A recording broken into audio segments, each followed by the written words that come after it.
Ano yun? Yung B stands for bigas. Yung E, edukasyon. Yung T, teritoryo. O isa-isahin natin, himayin natin yan. Yung bigas, ibig sabihin busog na tiyan.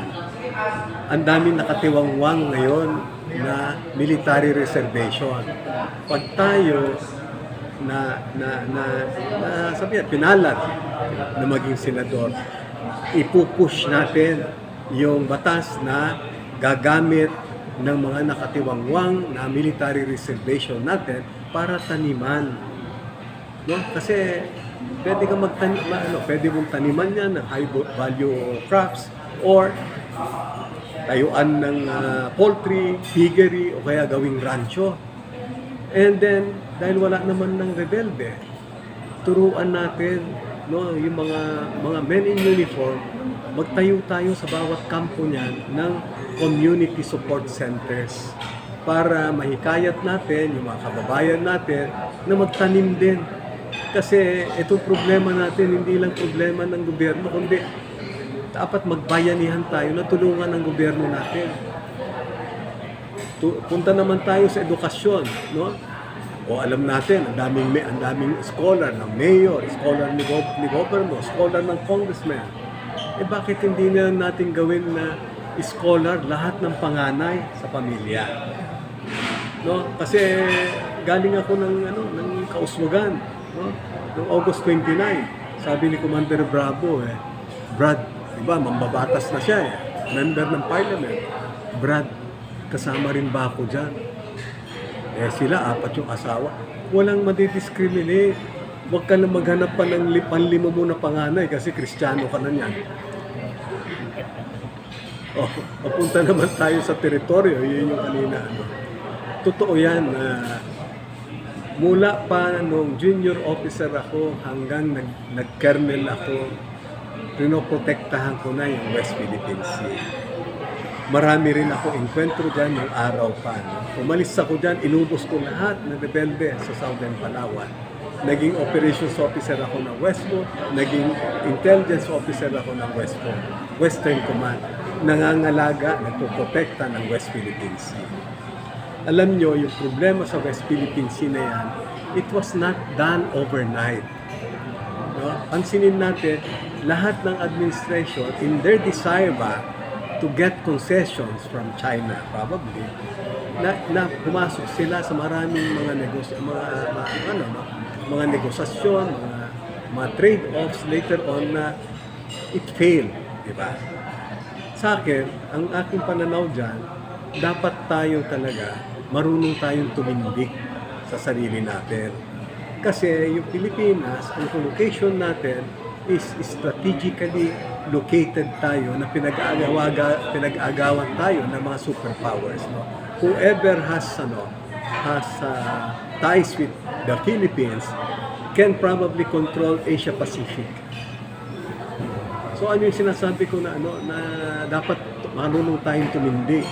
Yung self-reliant defense posture program natin, ipirmahan na raw ng ating mahal na Pangulo, lalo na. Dati nakabinbin lang yan sa Senate, di ba?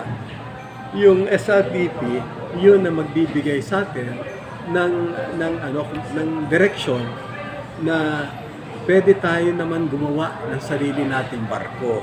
Pwede rin tayong gumawa ng bala natin. Kasi lahat yan ini-import natin.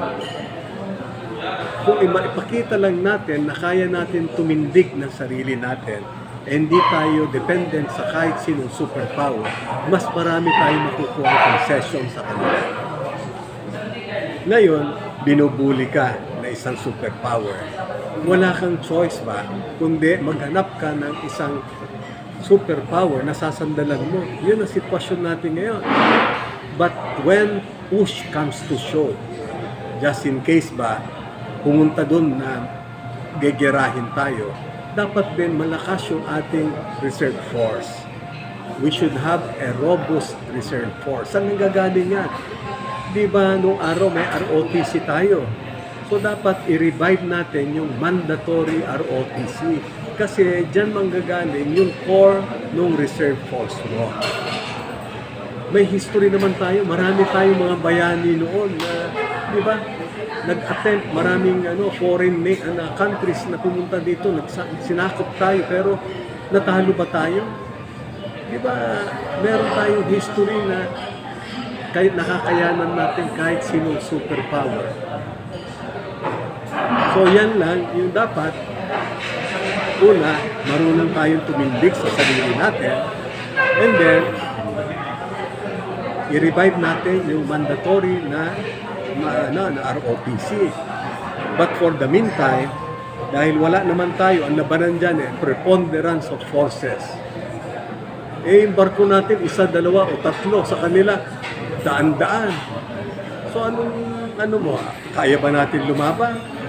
So, ang approach natin ngayon, dinadaan pa rin natin sa diplomasya.